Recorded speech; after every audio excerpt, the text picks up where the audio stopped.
Oh, thank you very much. There we go, David. So I will shut up now, but I'll keep an eye on things. If in doubt, wave your hand, shout, whatever, and I can jump back in again. But it's all yours now, mate. Fantastic. Thank you very much.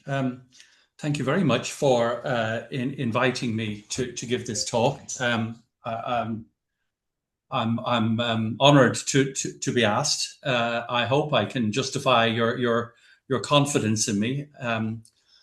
So I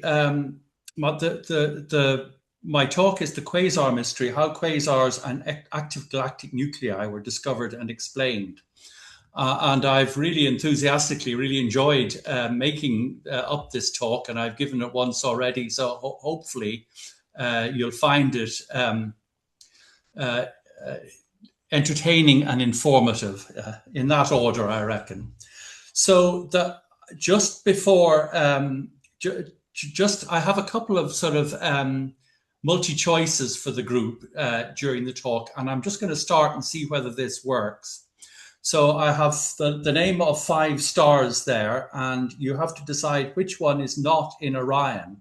So the way you do this is to put your camera up to the QR code there, and you can then if you click on the link, it should come up automatically on your phone with the quiz, with the multi choice, and you can vote whichever way you like.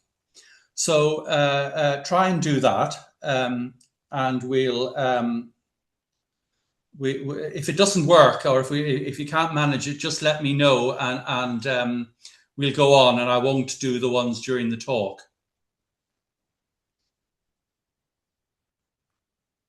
Well, I've certainly tried to do it, but I think because I did it before, David, I'm not Yeah, sure you won't be able to do it again. I Yeah, might be able to do it again. So, I've got 4. Only 2 of whom are you. One is you, and one is me. So ah, good, good, good.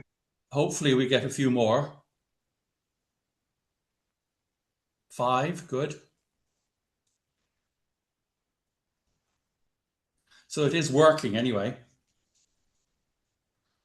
I'll wait a couple of seconds while the number stops until the number stops clicking up, and then we'll reveal the answers. Maybe some people are Googling it. Okay, I think I'll cut this at the moment. It's still on 6. And we have 83% for Aldebaran, which of course is in Taurus, and the rest are in Orion. So well done. As a group, you've passed. Which I'm glad to say. Right, back to the Quasar Mystery. So in 1940s, wartime engineers discovered radio source. They were sort of into radar and radio communications, and they discovered some sources in the sky, apparently coming from nowhere. And in the 1950s, then Cygnus A was discovered as a double radio jet, and this is a picture from the paper from Jodrell Bank, and this is the telescope in the middle there. The middle image is the telescope they used. So this picture from Jodrell Bank, which purports to be a fine structure, shows 2 rectangular blocks, which are the 2 lobes, and you can keep that in your mind because that's the technology as it was then. About a decade later, the Cambridge 1 Mile telescope, which was an interferometer with different telescope, different radio dishes a mile apart, managed to resolve it a little bit more. But that was where they were in the 50s and early 60s. So then Martin Schmidt discovered the first quasar, 3C273, which I'm sure some of you will have observed. He realized the radio sources and a star-like object. He could see a star-like object, which looked for all intents and purposes like a star, but he realized this was at a huge distance, but it still looked like a star. So this is the quasi-stellar object, quasi-stellar radio source, whatever you want to call it, abbreviated as quasar. So I've put a picture, I've cheated a bit because it's 2 different quasars, but I've put the optical picture is 3C273, observed by Martin Schmidt, which is our sort of local quasar, I suppose, and the radio signal is Cygnus A, which was first observed, or first properly observed, at Jodrell Bank. So then apparently separately, Carl Seyfert discovered optical galaxies with point-like central foci, nuclei as they were called, with unusual spectra. So you can see here there's a galaxy observed through a reflecting telescope with the diffraction spikes that you get with a point object, but you wouldn't get with a blurry object like a galaxy normally. So we have these mystery objects which are extremely bright and distant. They have rapid variability, unusual spectra, broad and narrow emission lines, which I'll come back to, strong X-ray emission, and some of them had radial and optical jets. So we have to explain all of these. But before all of that, well, these are at huge distances, like billions of light years, and we can only see them even in our best telescopes as points. So all we have is the brightness and the spectrum. So in order to understand the spectrum, we have to know something about spectra. So I have a course now entitled Spectra for Dummies coming up, which you may well know already, but if you don't, hopefully you'll learn something from. So here's white light. We spread it out through a prism, and we find it's made of the 7 different colors of the rainbow. That is only a very small part of the entire electromagnetic spectrum, which goes from gamma rays on the energetic side to radio waves on the low energy side. So if we plot a stellar spectrum, this could be our sun, against the electromagnetic spectrum, what we're doing is we're plotting brightness at every given wavelength. So we find that it is most in about the sun is most in about the green, in fact, but there's some ultraviolet output, and also some infrared and radio waves, of course. And so that's the broadband stellar spectrum. So I think it looks like a children's slide. So that I think of it as the children's slide spectrum. So this is just a black body spectrum. So what's a black body? A black body is something that absorbs all the light that is incident upon it. Nothing is exactly a black body, but everything radiates a bit like a black body. So the yellow here is the sun. It's at 577 degrees Kelvin. Take off 273 if you want to get that into centigrade. And there is its spectrum peaking in the sort of blue-green, although we think obviously it looks yellow to us. The 300 is about the temperature, 27 degrees centigrade of a clothed body. So that's what you would expect a human to, the human's black body spectrum, and it's all in the infrared. So I used to wonder how, with a fire, I knew that orange was at about the equivalent of about 3,000 degrees. And I thought fires can't be that temperature, but this is the reason. A fire or a red hot poker is at around about 500 degrees centigrade, which is about 800 degrees Kelvin. But the black body spectrum at its upper end just tips into the light range. So that's why we see a glowing hot poker at red orange, even though it's only at 500. Hello? Only at about 500 degrees. Can you hear me? Yeah. So now we come to the sun and the solar spectrum. So although it is a black body continuous spectrum, not all of the light actually gets out. So we can see here that we can imagine the sun having a surface. The surface is about 400 kilometers thick, actually, but we can imagine it having a surface. That line is about 10 times too much if we imagine it 400 kilograms. But there's an atmosphere, and the atmosphere, this is meant to be sort of going from the sort of near infrared out to the red, orange, yellow, green, indigo, violet, it's that blue, indigo, violet, right out to the ultraviolet. Some of it is absorbed in the sun's atmosphere. So the reason this is, we have here a hydrogen atom with the proton nucleus, the energy levels, we can imagine the nucleus as electrons sort of rotating around the nucleus like planets around the Earth, as long as we remember two things. These are our energy levels, of which this is the lowest and getting successively higher, rather than actual orbital distances. And the other thing is they must exist exactly at those levels. It's like a stairs, it's not a slide. They can only exist at those levels and not in between. So the energy difference between each level is a set amount. So if we have a red solar photon, this lifts in this case, the electron from level 2 to level 3. And it has to be exactly the right energy photon, so 656 nanometers. If it's 657 or 655, it goes straight on through. Only the 656 are absorbed. And we have the going from level 2 to level 4, which is the so-called hydrogen beta. The other one was the hydrogen alpha. And this is a blue-green at 486. And the hydrogen gamma, then the next one, I'll stop soon, is going from level 2 to level 5. And that's a blue photon at 434 nanometers. So back to our edge of the sun again, it's not just any old photon that gets absorbed. It's the specific ones at those three energies, those three wavelengths. And we get gaps in the spectrum, like we see here.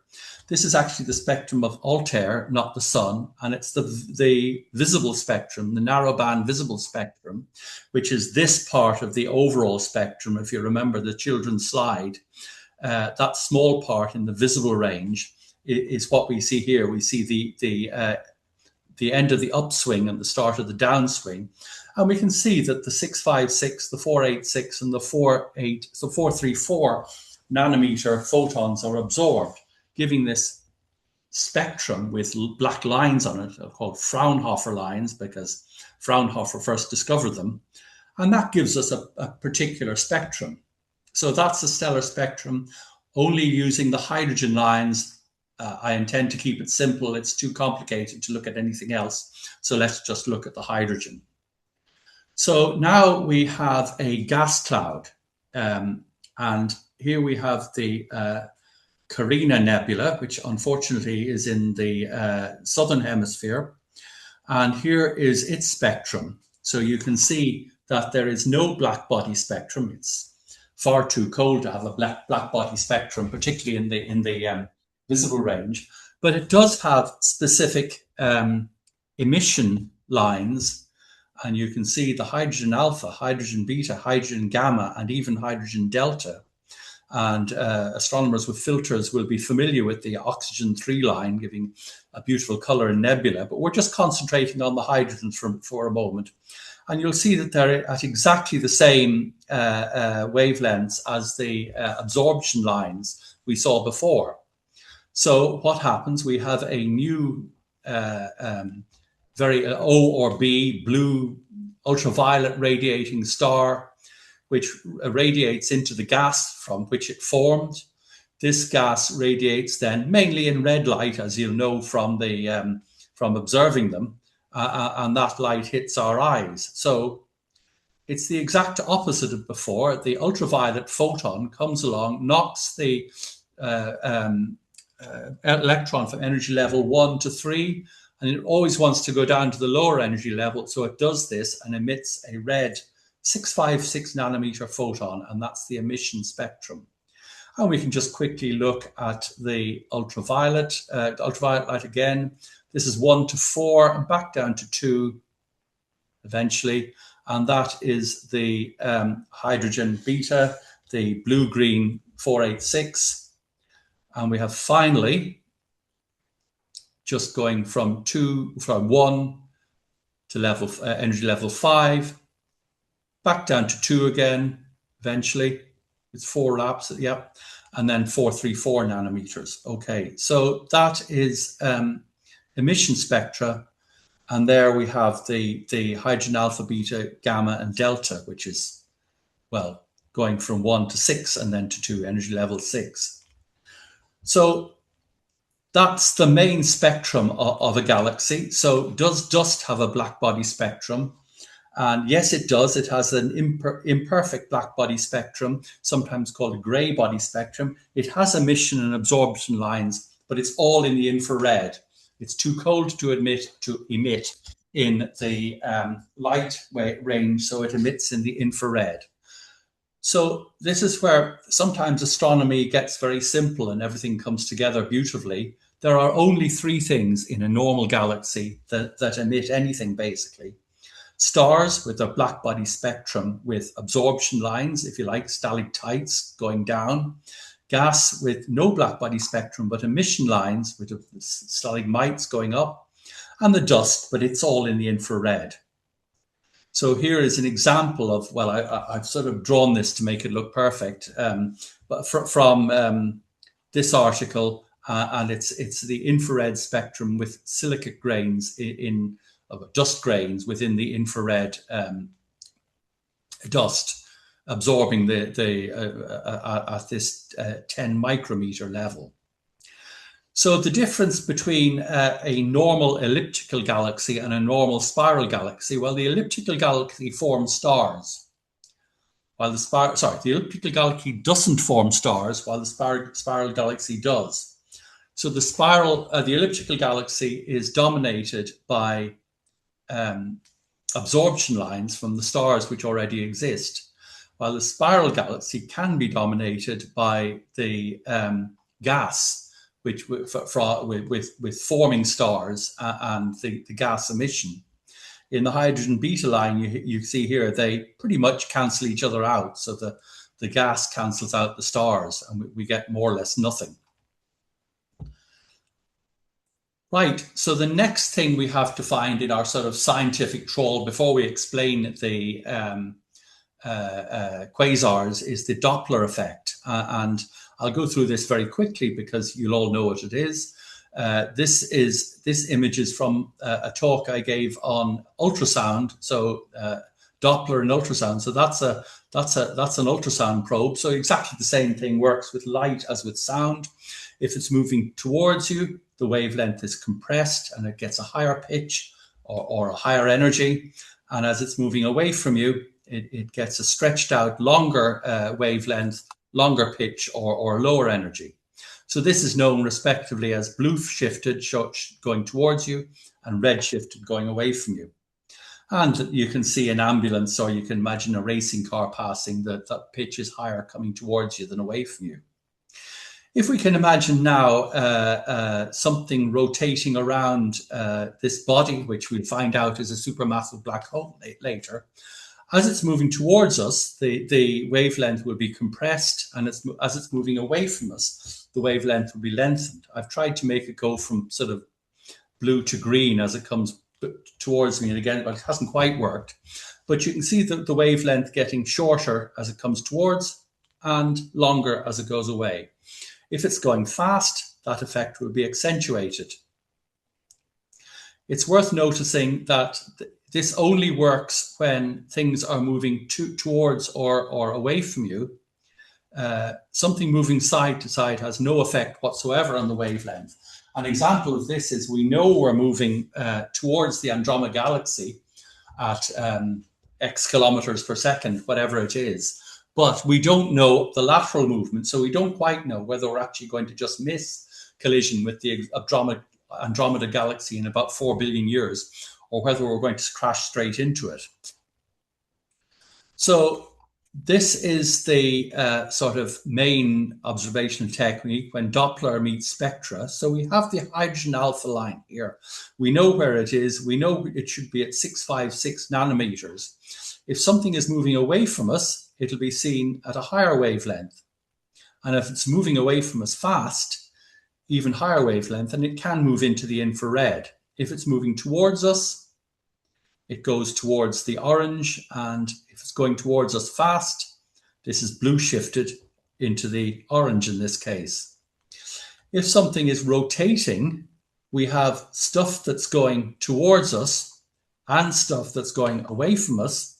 So it'll be blue shifted and red shifted at the same time.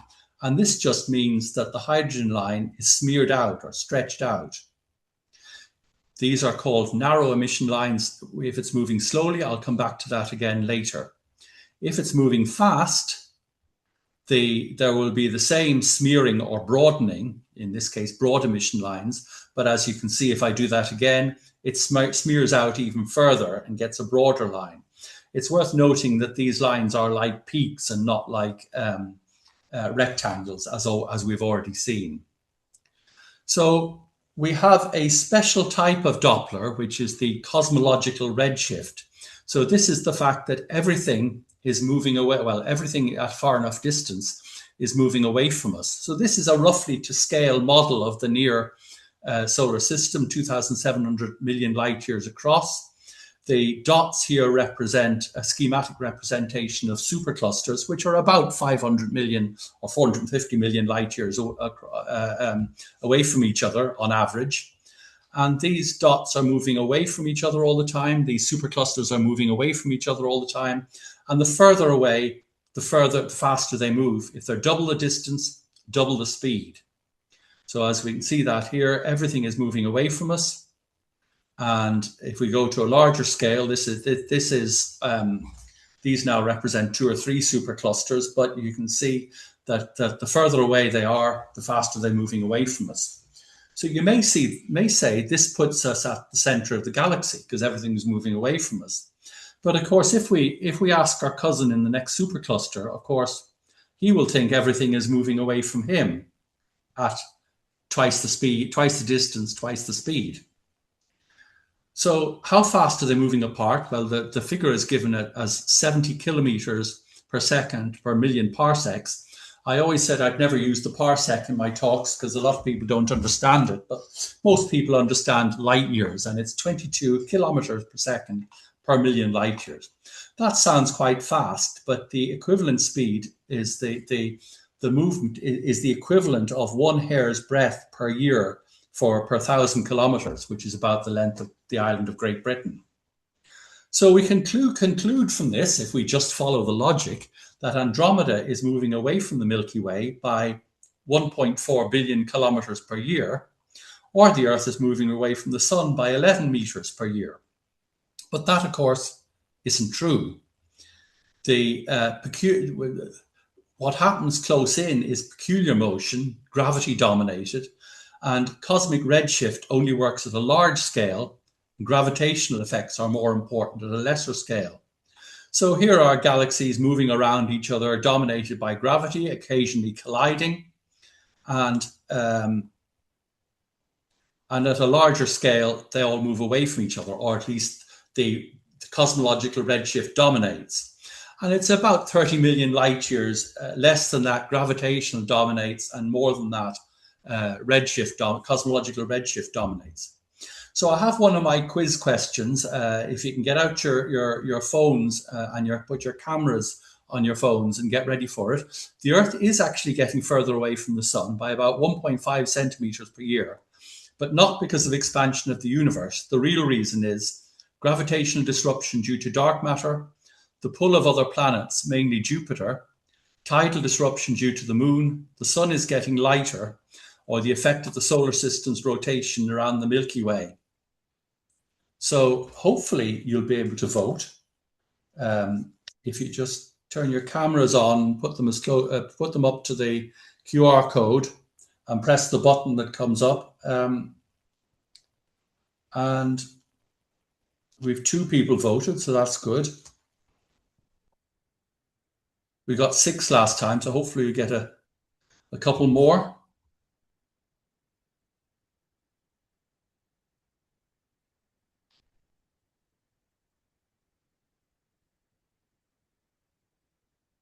Okay, that stopped on 6, so I'm going to click onto the answer.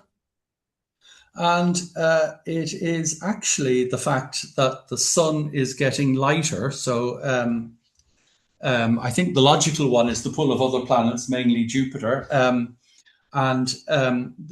reason is that the Sun is getting lighter, mainly because of the formation of heat. the nuclear reaction, nuclear fusion in the middle of the sun, but also because of solar winds and ejections from the surface of the sun, coronal ejections. But that's the reason we're moving a little bit away from the sun. Okay, so we now have, we're actually going to get on, and you probably think, what am I'm supposed to be talking about quasars, and I will from now on, I promise. We now have the tools to start interpreting these mysterious objects. So if we remember, the first quasar was 3C273. It's a point source like a star. It's magnitude 12.9. So it's well within the range of amateur telescopes. So it looks like a star, but the more astronomers found out about it, the more mysterious it became. So we had to identify the optical source with the radio source, and this was done in the early 60s. It was done by Cyril Hazard, a British astronomer from Cumbria who got his doctorate in Manchester University, but was working with the Parkes telescope in New South Wales at the time. And the resolution of the radio telescopes wasn't all that great at the time. Now it's amazingly accurate, but this was the resolution. And in the area where he knew that the radio waves were coming from, the radio lobes were coming from, there were a number of stars, and I've given 7 stars here: red, yellow, orange, purple, blue, green, and dark blue. And he used lunar occultation. So the moon came across the sky at the point where it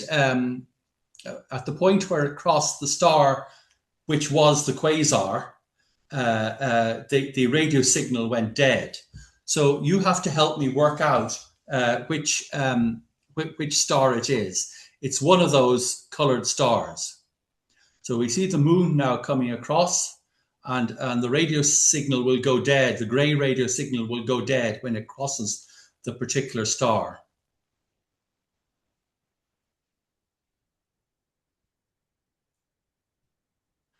And it comes on again when it comes out the other side. So this is the last of the multi-choice questions. So you have to decide which of those stars was the quasar. So we have you're helping me with the research here, and if you just use the Slido, the QR code in the same way again.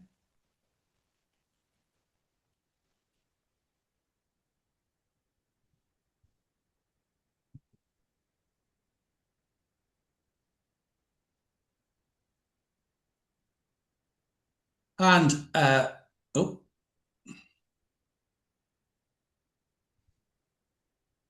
most people observed that it was the purple star. If we look again, as soon as it crosses the purple star, the radio signal goes dead.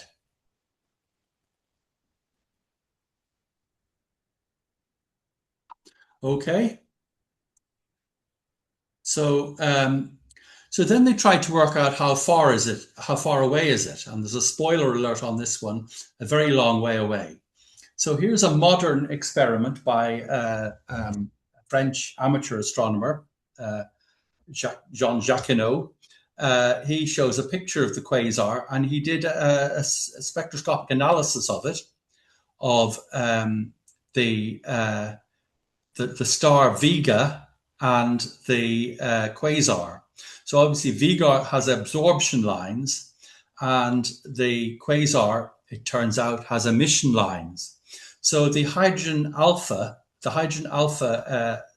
absorption line from Vega is on 656, exactly where we'd expect it. But it was found that the hydrogen alpha line for the quasar was about 7,500 angstroms. That's 750 nanometers. So that's way into the infrared. So this is Schmidt's actual slide that he did. This is the comparison spectrum, which could be Vega. And he managed to realize from this rather fuzzy image of the quasar that the hydrogen delta, gamma, and beta lines were transposed from their correct position redwards by, well, 0.16, so they're stretched by 16%, which roughly means that the quasar is traveling away from us at the speed of light, or 16% the speed of light. So if you remember that the distance is proportional to the speed, so they were able to work out that this was 2.5 billion light years away. So how bright is it? Well, spoiler alert again, it's amazingly bright. This is a picture of Melnik 34, a star in the Large Magellanic Cloud, one of the galaxies rotating around us, again, only visible in the southern hemisphere. And if we magnify the Tarantula Nebula, we eventually see the Melnik 34, which is the brightest star there. Now, coincidentally, it happens to be exactly the same brightness as 3C273, the quasar, to our eyes, but it's actually 15,000 times further away. Now, Melnik 34 is nearly 150 times the mass of the sun. It's 2 million times the brightness of the sun, and that's about as bright as a star can get. So this is 15,000 times the distance, and it's just as bright. So they worked out that it was about 100 times the luminosity of the Milky Way galaxy. So how big is it? It must be very big if it is that, if it is so bright. Well, no, it's actually very small. So all quasars and active galactic nuclei appear as pinpoints in all telescopes. So the nearest, one of the nearest active galactic nucleus is that one, 14 million light years away. It's not a quasar, it's a safer and a smaller active galactic nucleus. Arguably, our best telescope is the Hubble telescope, for the sake of argument. And the Hubble telescope could resolve objects at 4 light years at this distance, but it can't resolve this. So it must be smaller than 4 light years apart, across, despite shining at the same magnitude as 100 galaxies. So here is actually our nearest active galactic nucleus. So that is that's a professional photograph of it.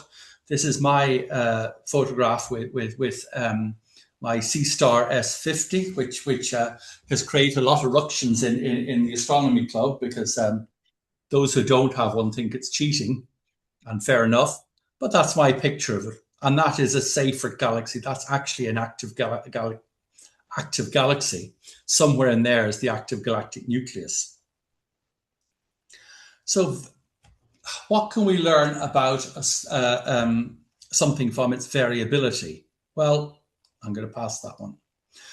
Here we have a galaxy that is 100,000 light years across, about the same size as the Milky Way. It probably has a couple of 100,000 million stars in it, of which I've drawn 15. So what's going to happen is that all of these stars are going to turn blue suddenly.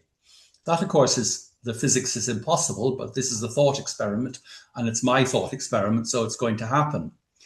As the stars turn blue, the blue light at the front of the galaxy reaches us 100,000 years before the blue light at the back of the galaxy. And in the meantime, we get a mixture of blue and red light. So the light in the front of the galaxy is hitting us 100,000 years later. The back of the galaxy hits our eye, or our detector. Of course, it could be that there is a single object, a little bit less physically impossible, that turns from red to blue over 100,000 years. But the point is that if the change takes place over 100,000 years, the object could not be larger than 100,000 light years, although it could be smaller. So here is an X-ray variability graph for a quasar. The number of counts is small, so all of these ups and downs are random, but this one is real, and that's about 4 hours across. So it is variable in X-ray for over 4 hours. So this means that the X-ray part of the quasar, anyway, could not be larger than 4 light hours across. So here's a map of the solar system, giving not miles or kilometers or even astronomical units, but light minutes and light hours. So that is 4 light to this side, to that side. That is 4 light hours across. So that's the maximum size of the X-ray part of the quasar that we saw on the last slide. In practice, small quasars are about that size. So the X-ray part of it is like the inner solar system, and the light and ultraviolet part is out beyond or out to the edge of the Kuiper belt.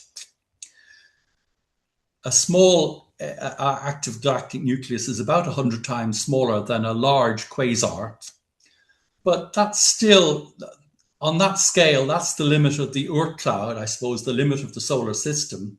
So the large active galactic nucleus is within the size of our greater solar system, if you like, and much smaller than the distance from us to the nearest other star, Proxima Centauri. It should be noted this refers to the size of the accretion disk and not the surrounding gas and dust. So quasars and active galactic nuclei, I'm going to summarize where we are at the moment. They are at extreme distances. They're generally billions of light years away. They have a massive luminosity. The quasars are many times more luminous than galaxies. And other active galactic nuclei may be of similar luminosity or smaller, but they can be of similar luminosity to their host galaxy. They have a similar size to the solar system, and they are variable over periods of years, days, or even hours. So that's where we are.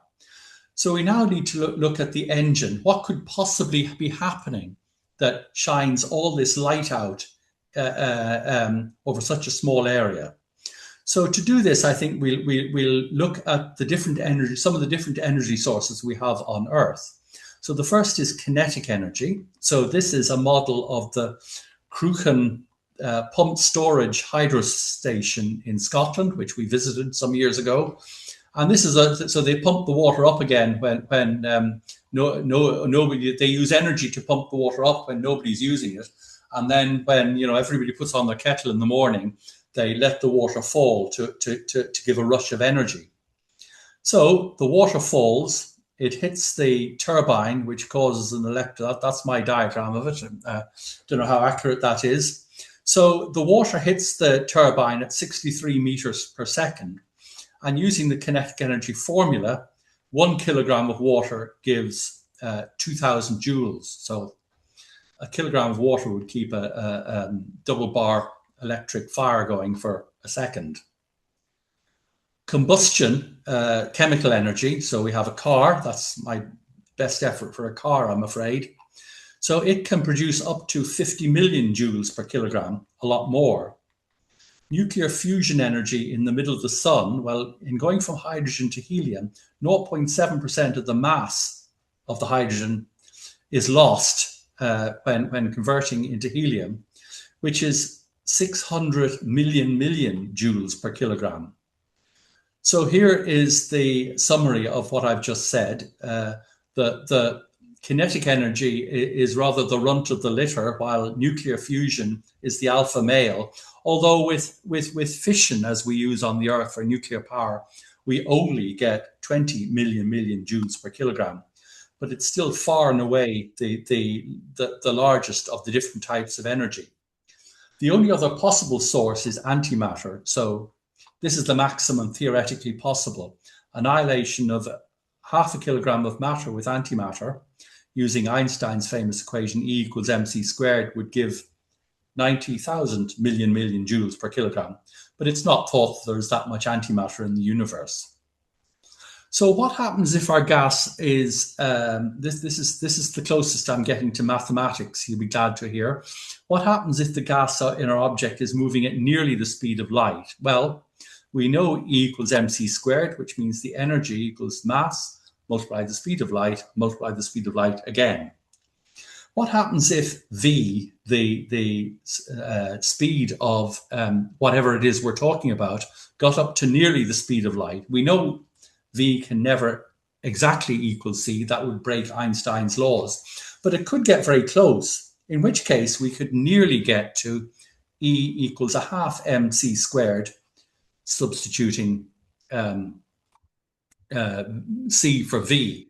So we could get potentially 45,000 million joules compared with burning hydrogen in the middle of the sun, which gets a lot less. And in practice, we can get about 10% of the theoretical maximum, which is 9,000 million joules. This is assuming that our gas, which it is moving at nearly the speed of light. So we have something moving very fast in a huge gravitational field, but is relatively small, and it must lose kinetic energy very, very dramatically. So these two men proposed in the 1960s that the mass must be a supermassive black hole. So what is a supermassive black hole? Well, it is a very massive black hole. Well, fancy that. It's millions to billions of solar masses, and there is almost certainly one at the center of most half-decent sized galaxies. And while there's an awful lot of research on this topic at the moment, galaxy formation and supermassive black hole mass formation, we don't absolutely know how they got there. But a supermassive black hole is just a gravitational attractor like the Earth or the Sun, although it's much bigger.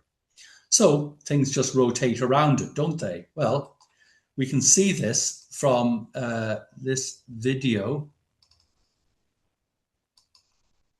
of the center of our galaxy, and we can see that the stars, some of the stars on the center, are rotating really quite fast around something. And that something is believed just be about here to be the supermassive black hole at the center of our galaxy. So this is about 4 million times the mass of the sun. But some of these in the middle of the quasars are like billions of times the mass of the sun. So we can imagine we're now about to sort of make our quasar, as it were. We can imagine a supermassive black hole sitting there minding its own business, and a cloud of gas comes trundling along minding its own business. This is not exactly what happened, but it just illustrates it. So the mass gets attracted by the black hole, and it goes into an elliptical orbit around the black hole. So this all works very well until we get, in a moment, another mass of gas. And these two masses of gas, these two gas clouds, eventually collide. And in colliding, there's friction between them. They start to lose energy to heat, and they lose the ability to go into this elliptical orbit. So they go into close circular orbits around the black hole, and they smear out to form a ring. The dots going around there are just to give the impression of rotation as it's rotating around. So we can artificially divide this ring into two, an inner and an outer ring. We can imagine as many rings as we like, but I'm imagining two here. An extreme friction develops between these two rings. The inner one wants to move faster, so it's speeding up the outer one. The outer one wants to move slower because it's further away, so it's slowing down the inner one. And this creates a huge amount of friction. The gas in the inner one slows down a bit, so some of it falls into the black hole. And this is the nature of a black hole. Everything else in the talk and everything else about this is the nature of a quasar. Everything else in the talk about a quasar is window dressing. This is the actual engine. This is what provides all of that light that radiates across billions of light years, the brightest things in our galaxy. So it's a gas of swirling infalling gas, a disk of swirling infalling gas, heated up to huge temperatures through friction. And to achieve this, of course, as we've said, the gas has to be traveling at close to the speed of light. So we move on to the spectrum, and we've done spectra now, so we'll understand this. We move on to the spectrum of the of quasars. So we have two types, which we'll come to at the end: radio loud and radio quiet quasars, or active galactic nuclei. And I've put in on the same scale the spectrum of the sun here. So we see that the spectrum of the quasar or active galactic nucleus has a big bump in the ultraviolet, even going into the X-ray, which is called the big blue bump. It also has a prominence in the infrared, which unfortunately is not called the big red bump, but there you are, it's prominent infrared emission. It also has prominent X-ray emission, and some have prominent radio emission and some don't. So here's a blow-up of it. The X-ray ultraviolet light must be coming from the accretion disk, from the business part of the quasar. And we've already found that prominent broadband infrared emission must be coming from dust. So that's the main thing. We have an accretion disk and there must be dust around it. But when we look further into the narrowband or the visible spectrum, we see our familiar emission lines of hydrogen alpha, beta, gamma, and delta. So if there are emission lines, we must have gas. This is not the gas in the accretion disk. There must be gas outside that that's taking light from the accretion disk and re-radiating it as hydrogen alpha, beta, gamma, and delta lines. We also note that these lines are very broad compared with normal emission lines. So this means that they must be moving around very fast. So some of the gas is moving towards us at an extremely high speed, some away from it. So the line gets smeared out to form a broad emission line. So we have we're sort of summarize again what we have. We have a central supermassive black hole, a surrounding accretion disk, fast-moving gas around the disk with emission lines and dust. So I reckon, putting it all together, maybe something like this. So this isn't the final sort of quasar, but this is me putting the evidence so far together. We have the black hole with stuff falling into it. We have the accretion disk. We have some fast-moving gas going around this, and we have the dust, which also will be moving outside that. So that's the version so far. Now I've talked about quasars and active galactic nuclei and Seyfert galaxies as if they're all sort of the same thing. But we're going to meet the whole family now and work out what's what. Well, quasars are the very bright spots, star-like spots, which are far away. Seyfert galaxies are similar, but you can actually see the galaxy, and they have a very bright center. And we have then radio galaxies and blazars. This is the full family, or it's all I could find. So happily, I won't be describing all of this, or we'll be here all night. But I will come back to liners if I have time at the end. So we're going to do quasars and Seyfert galaxies. These are the two main types of active galactic nuclei. So here's the difference between them. We have 3C273, which just looks like a very bright star with a jet, a part of a jet, a visible jet here. And we have a galaxy, a Seyfert galaxy with just a bright center. So here is a Seyfert galaxy. This I showed at the beginning. We have the lines from the fact that there's a pinpoint star, a star-like object at the center, compared with a normal galaxy where you don't get that diffraction spikes, and which you don't get in a normal galaxy. So quasars apparently are star-like with often no surrounding galaxy or no visible surrounding galaxy. They're very bright, 100 times or maybe up to 100,000 times the brightness of a normal galaxy. They're a long way away, usually billions of light years, and they have broad and narrow emission lines.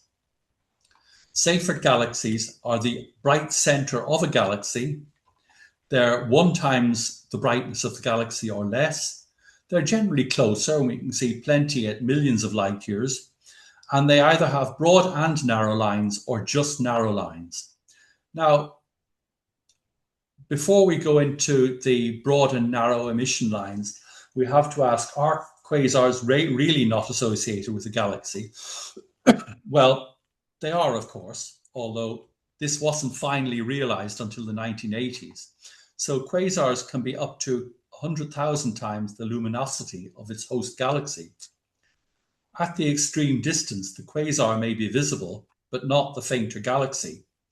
but the galaxy is there and provides the gas that the supermassive black hole hoovers up and thereby shines extremely brightly, or the accretion disk shines brightly. So here we see a galaxy that we just about see with the quasar in the middle. And we can imagine if we move not too much further away, or if it moved too much, a bit away from us, we would still see the quasar for a long time, but we would stop seeing the galaxy because it would just be too faint. So back to the Seyfert galaxies. The broad and narrow emission lines they're a bit complex, and I wouldn't normally want to describe them, but we have to get to our final model. So the Seyfert 1 galaxy, there are two types, Seyfert 1 and Seyfert 2, have both broad and narrow emission lines, and which means there is fast and slow moving gas. The Seyfert 2 have narrow emission lines only, which means there is slow moving gas only. So here's an example. This is a particular type 2 Seyfert galaxy with only narrow emission lines. And here is a schematic representation of a Seyfert 1 galaxy with broad emission lines, but the oxygen 3 line here is narrow. The hydrogen beta, for example, is broad.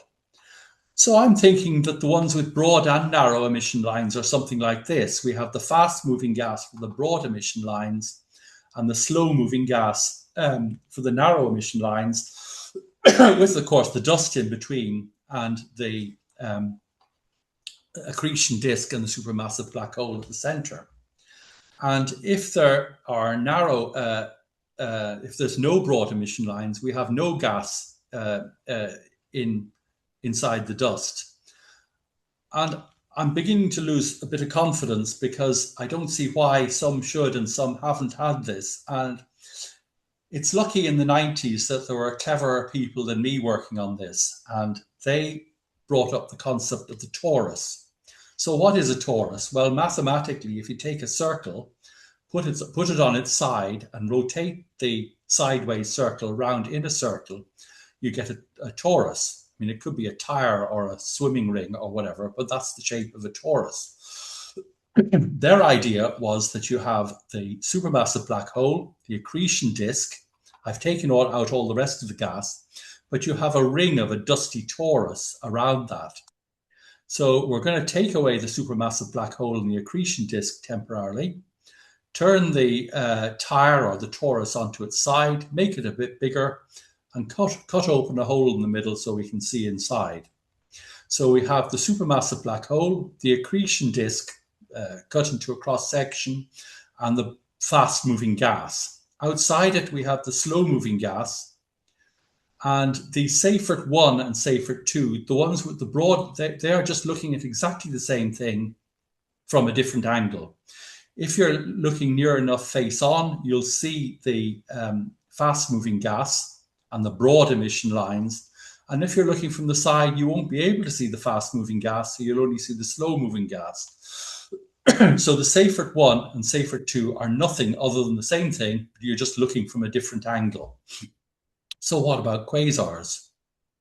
So narrow lines only, broad and narrow lines. Well, quasars are just bigger and better. There is more gas falling onto a bigger black hole, and so you get more energy. Otherwise, they're exactly the same. And the difference between a Seyfert galaxy and a large quasar is about the same difference in luminosity as a campfire compared with a July the 12th bonfire in Northern Ireland. That's about the ratio. So that's the model, and we just have the only two things that vary so far are the angle we're looking at the quasar or active galactic nucleus at and the size of it. So otherwise, they're all exactly the same. So you might think that the most massive gravitational attractors in the universe would hoover up all around them. It would just greedily gobble up everything. But that's not quite true. So 10% of quasars and even a few of the less luminous Seyfert galaxies have jets. So what are jets? Well, jets are electrons, positons, and protons that are accelerated to greater than 99% of the speed of the light by magnetic fields around the active galactic nuclei. So here is the accretion disk, again, cross-sectional. Here is the supermassive black hole, and the red lines are the magnetic fields around it. So these charged particles are scooped up by the electromagnetic fields and sent out into jets above and below. Some have and some don't, and that's thought to be mainly because the fast rotating black holes have. So here's the fast rotating black hole, while slowly rotating black holes don't. But they're the jets anyway. So the jets, obviously this material goes off into the rest of the galaxy, and this is not a fair fight. An Earth's mass can be sent into the intergalactic space every few minutes, where there's one particle per cubic centimeter. And the result of this is the matter is sent flying out, not just into interstellar space, but into intergalactic space for hundreds of thousands of light years. Spiraling electrons in a magnetic field produce electromagnetic radiation. This can be gamma or X-rays close in, but further out when it starts to lose energy. This is given as radio waves. And this is the cause of the radio sources found at the time of the Second World War and first described by Jodrell Bank in the early 50s. This is known as synchrotron radiation. By now, you're probably expecting an animation of this, and you're going to get one. So here are the magnetic fields. The electrons rotate around the magnetic fields, producing energy, producing electromagnetic radiation as they do so. And that's what we see as the radio lobes. And this is the quasar, or radio galaxy rather, 3C348, which is 1,000 times the mass of the Milky Way, and its supermassive black hole is also 1,000 times of our one. And the lobes extend for 2 million light years, which is the distance from the Earth to the Andromeda Galaxy. This was also taken by my C-Star S50 Cheats telescope, and we've one more image from that to come. So this is an increasingly magnified view of a quasar going closer and closer and closer in until we actually get the radio image, the famous radio image that was produced in the mid-teens of that's the black hole in the middle, and this is the accretion disk around the edge. And this was produced, if you remember, our original telescope was a little dish a few meters across in the snow, and now we have a interferometer of radio telescopes all around the world. So we had that's the technology increase over 60 years. So what happens if you're looking directly at a jet? So here, this is what we'd expect to see. The photons are going directly at us. And what happens is that they are sort of beamed towards us, and we see a very bright and very variable. We see that the quasar is very bright and very variable, and that's called a blazar. So blazars have rapid variability, sometimes over minutes, very high energy emission, including gamma rays. And the emission lines, the particular peaks, are obscured. So here we have a graph. Again, I've made it look nice, but it was something like this in the article, of a flare from a blazar. And you can see there's a huge emission in the gamma rays, which we wouldn't expect from even any other quasar. So this is where our final unification model. So the only two things that matter here are whether we're looking fairly directly in which case we see the broad emission lines, whether we're looking from the side, in which case we only see the narrow emission lines and the radio waves, or whether we're looking straight down the jet, in which case we see a blazar. We do get more information from X-rays and infrared because they can penetrate the dust more than light or ultraviolet. So that's really it. But this is my final picture. This is, I've managed to see 47 galaxies with my C-STAR, the Cheats telescope, and 15 of those are active galactic nuclei, or galaxies with active galactic nuclei, and I've got a montage of them here, just to show you can see low power active galactic nuclei with ordinary telescopes. Most of these are liners, which is the lower power end of active galactic nuclei, below Seyfert galaxies, and that's I should have written it down. I'm going to try it.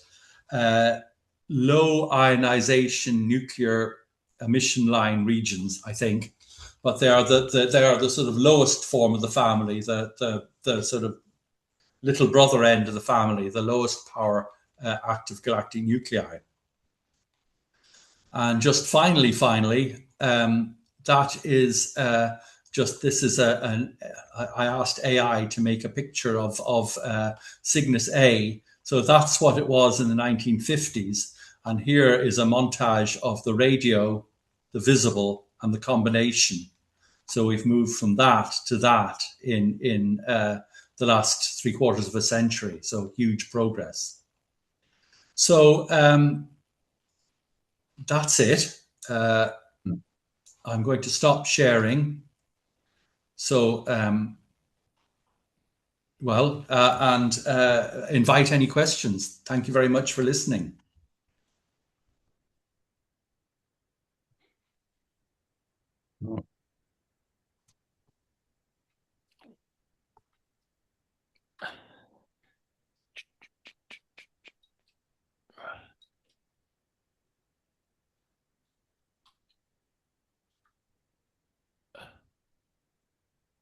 We're all back. Hello. Get everybody to come on back on. Super, David. Deep thought, deep questions, I'm sure. Hopefully you enjoyed it. Oh, absolutely. Thank you. Shall I kick off with a question? Oh yeah, go for it, James. Go for it. Yes. So fascinating talk, absolutely fascinating. That was Thank you. Brilliant. Yeah, one initial question.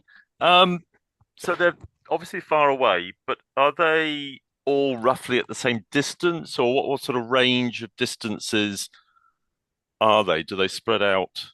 Yeah, that's a very good question. I got it when I said this in West Didsbury, and I should have put it into the talk because it's the obvious question. So quasars are a long way away, partly because they're quite rare, but mainly because they're in our past.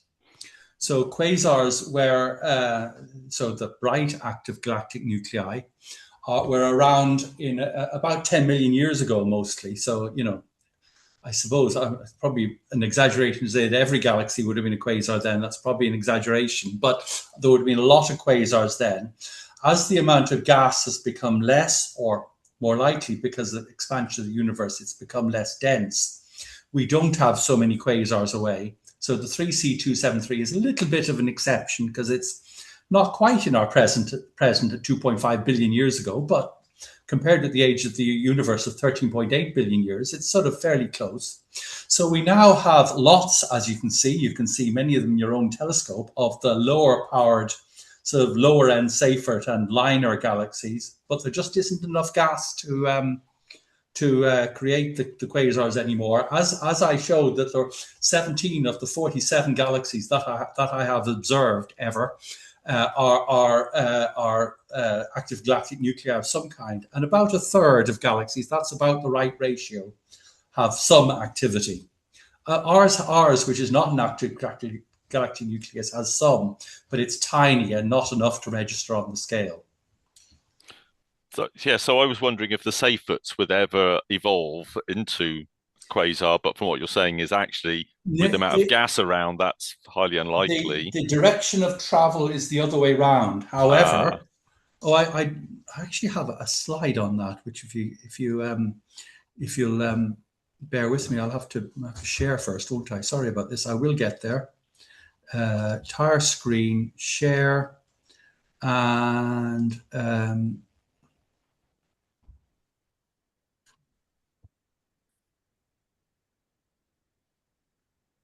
yeah, so the various grades, the sort of more than quasars in the early universe, we had speed-eating ones, which were sort of super quasars sort of thing. Then we have the sort of ordinary quasars, which I've described as voracious. Hungry are the Seyferts, snacking are the liners, and underfed are like our own galaxy. But galaxies do go up and down, even though the overall direction is down. So our 200 million years ago, which is pretty much now in the scheme of things, our galaxy, the Milky Way, apparently had a little burp, which meant it sort of sucked up some gas and burped a bit out. So it would have been like a low end active galactic nucleus if we'd been around at that time. So yes, at some stage in the future, the Milky Way may find some gas and turn back into a Seyfert. That's possible, but the direction of travel is the other way around. Thank you. Excellent.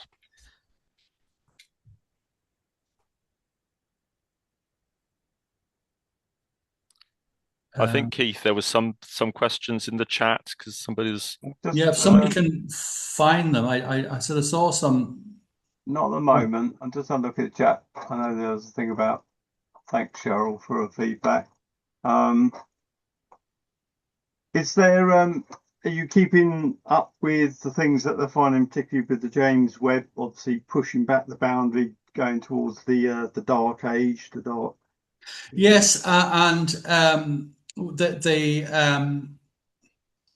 I keeping up with it? Well, yes, just about. So this talk unfortunately came from we had a talk at West Didsbury from Ian Robson, who was one of the sort of main astronomers in the 90s and still is in this region, and he sort of covered the bit about sort of some modern things about the formation of the supermassive black holes and all that. So I realized that he had completely left out what a quasar actually is. So I took up that territory. But if I share entire screen, go on. Yeah. If I share this, I do have some ideas. So we have, it's believed that supermassive black holes started in the early universe. They may have started from monster stars. So if you remember, in the early universe, we only have hydrogen. We don't have the other elements that were spewed out from early supernova explosions. So we now have lots of iron and helium. Well, we always had helium and carbon and oxygen or whatever. The presence of those tends to make smaller stars, but we may at the time, with so much gas, only made of hydrogen and a bit of helium, have had stars 1,000 times the mass of the sun, and they could all have fallen in together and made a supermassive black hole.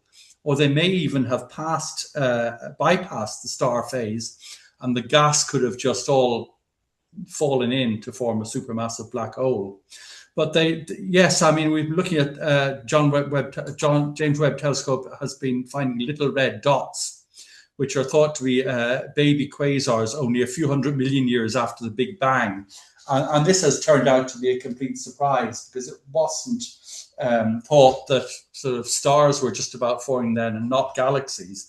So the whole idea of how galaxies form, how supermassive black holes form, and then how quasars form is undergoing a big change at the moment. There's also the thing of how quasars modify the star formation. So if you didn't have them, all the gas would have been used up to form stars in the early universe, but the quasars blast away the gas out of the galaxies and stop stars being formed, which is why we now have gas left to form stars. So that sort of galaxy cycle is also has a lot of study. So that's just some thoughts, but the talk wasn't about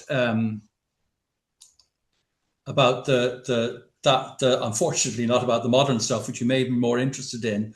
But I wanted to sort of firm up on my own mind, and then hopefully in others, what a quasar is, how do they form, and how do they shine. And I never really quite understood that. So hopefully I've been able to pass that on. Well, you know what the challenge is now, David? Yeah. Well, it's a follow-on talk where you then get into the deeper dive into all the latest theories and thoughts and all this. Oh dear, yeah. Well, my next one is on the cosmic microwave background, and the one after is weighing the universe. So after that, I might do that, and if I do, I'll come back to you and try to bring you up to date.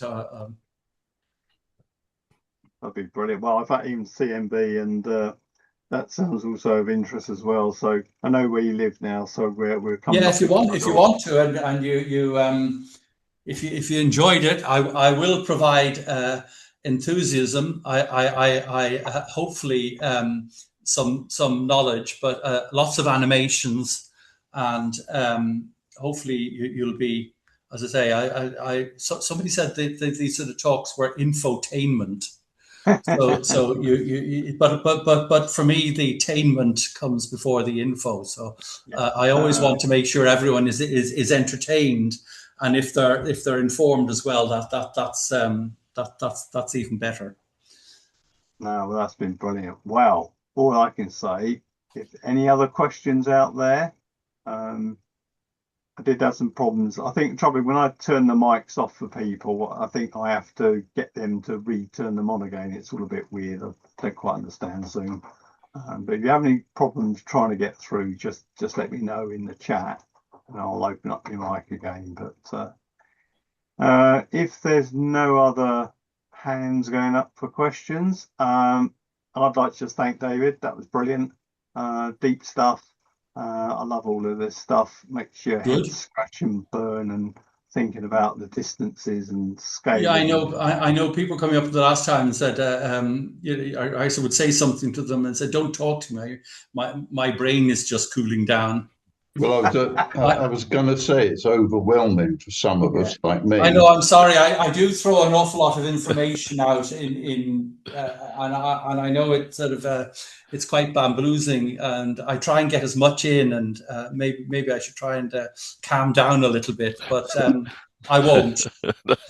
Well, we just had a planetarium event a couple of weeks ago, and the guy who did the talk deliberately trying to keep it within the time, sort of spread out across the solar system, and then you go across the galaxy, and then you start looking at the local galaxies, and you have to sort of stop at that point, because trying to then do a whole show, trying to get to the edge of the universe, people are already getting bamboozled because billions of light years just becomes a throwaway. And it's just I think the human brain, I mean, I can't even contemplate even thinking of the outer planets, let alone the nearest star, and then trying to go across the galaxy. And then you're talking about billions of light years. I know. Active nuclei. Wait till the cosmic microwave background, where a few billion light years is sort of the local. It's local, Yes, local. The local. It's tens of billions of light years that we're talking about. So and billions of the mass of a sun, and all yes, that. That's right. Yes, I mean, it's just beyond any form of comprehension for me, anyway. It's fun, isn't it? Yes, it is. They're just words. Yeah. Well, I'm sorry to those whom I have bamboozled. So. No, that's what it's all about. That's what these talks are about. We want to get people getting the old head spinning, so it's good stuff. Well, thanks, David. I think we'll we time? Yeah, it's coming up to good wrap up time. That's been brilliant, David. I know where you live now, so I'll be knocking on your door. Very happy to. Can I ask for reactions from everybody by virtual stuff on your screen or clapping or whatever you prefer to? Excellent. That's been brilliant. No, thanks, David. And everybody else will catch you next month, and they might have a Zoom chat in a couple of weeks' time. But let's pack it up for tonight. Thanks, everyone. Thank you very much for inviting me. Thanks, and I'm Thanks very very grateful. much. Thank you. Thank you. you. Cheers. Bye-bye. Bye.